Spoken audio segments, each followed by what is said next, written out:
तो जो भी लोकल गवर्नमेंट का चेयरमैन काम नहीं करेगा तो 2 साल बाद फिर से इलेक्शन होने हैं। बगैर किसी ओहदे के या बगैर किसी पोजीशन के अल्लाह ताला ने बहुत इज्जत दी है। जो पार्टी जिम्मेदारी देगी इंशाल्लाह उसको भरपूर तरीके से निभाया जाएगा। जान से ज्यादा खर्चा आया घर अपने तब नाम लगा है।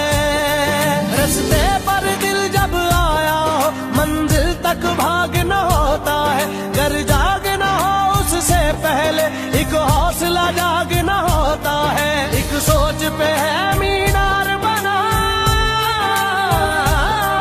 एक सोच पे है मीनार बना।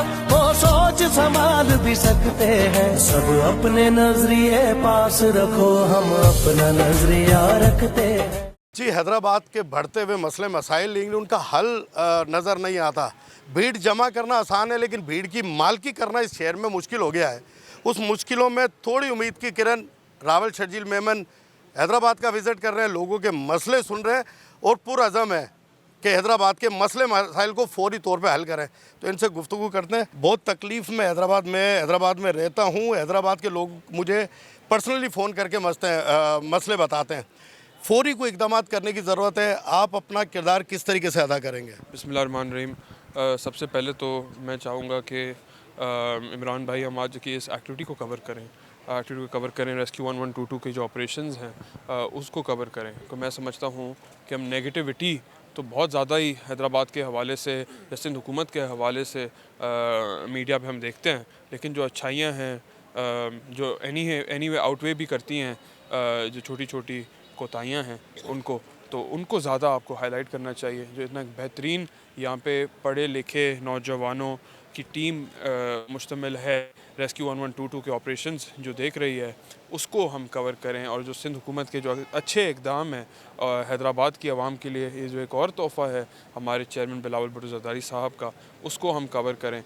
जिस तरह के कोई भी वबा हो, कोई इशू हो, ड्राउनिंग के केसेस हों, या जैसे परेटाबाद का इशू अभी रिसेंटली हुआ था, तो उसमें भी रेस्क्यू 1122 के ऑपरेशंस सबसे पहले वहाँ पहुँचे थे। तो मैं समझता हूँ कि एक बेहतरीन जो हैदराबाद की आवाम को सिंध हुकूमत की तरफ से एक तोहफ़ा है रेस्क्यू 1122 की सूरत में। तो पूरे सिंध में भी बल्कि 30 डिस्ट्रिक्ट्स में इनके ऑपरेशंस चल रहे हैं।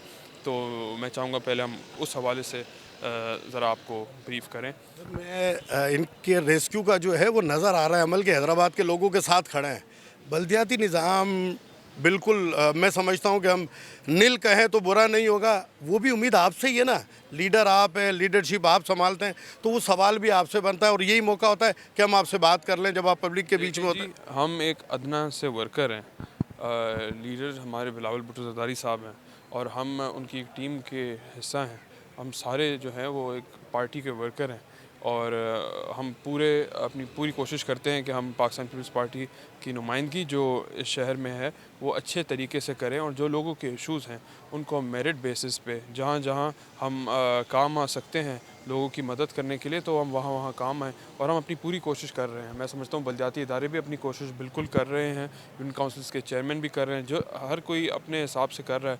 और जो नहीं करेगा, लोकल गवर्नमेंट की आपने पर्टिकुलरली बात की, तो जो भी लोकल गवर्नमेंट का चेयरमैन काम नहीं करेगा तो 2 साल बाद फिर से इलेक्शन होने हैं, तो उस चीज़ का रिज़ल्ट भुगतना पड़ेगा। पर मैं समझता हूँ जो काम करेगा इज़्ज़त उसकी भी इसमें है, पार्टी की इज़्ज़त भी इसमें है। तो मैं समझता हूँ कि सबको जो है, अगर कोई नहीं भी कर रहा तो उसको अपना किबला दुरुस्त करना चाहिए और काम करना चाहिए।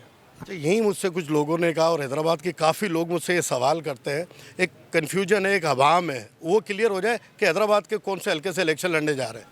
देखिए जी, अल्हम्दुलिल्लाह अल्लाह का बहुत शुक्र है कि बग़ैर किसी ओहदे के या बग़ैर किसी पोजीशन के अल्लाह ताला ने बहुत इज़्ज़त दी है और लोगों ने बहुत प्यार दिया है। मैं समझता हूँ कि आज बग़ैर किसी ओहदे के हम ज़्यादा लोगों की खिदमत कर रहे हैं। और आज से 5 साल पहले 2020, 21, 22 में तब तो शर्जील मेमन साहब सूबाई वज़ीर भी नहीं थे, और उस टाइम पे तो मैं आज से ज़्यादा लोगों की खिदमत करते थे हम लोग, और पाकिस्तान पीपल्स पार्टी के वर्कर हैं, हमें किसी ओहदे की ज़रूरत नहीं है, ना ही किसी हल्के की ज़रूरत है। तो मैं तो बिल्कुल इस तरह की कोई बात नहीं है, ना ही इस तरह का कोई हल्का मेरे जहन में है कि इस तरह के इलेक्शन जब आएंगे जो पार्टी का फ़ैसला होगा उसको हम मनवन कबूल करेंगे, और इंशाल्लाह जो पार्टी फ़ैसला करेगी पार्टी के साथ हम खड़े रहेंगे। यानी कि पार्टी आपको फिर हल्के का टिकट देने जा रही है, सिर्फ हल्के का नाम कंफर्म हो जाता तो बेहतर होता, कन्फ्यूजन दूर हो जाती। देखें जी, अभी आपने कहा कि पार्टी जिम्मेदारी देगी, जो पार्टी जिम्मेदारी देगी इंशाल्लाह उसको भरपूर तरीके से निभाया जाएगा।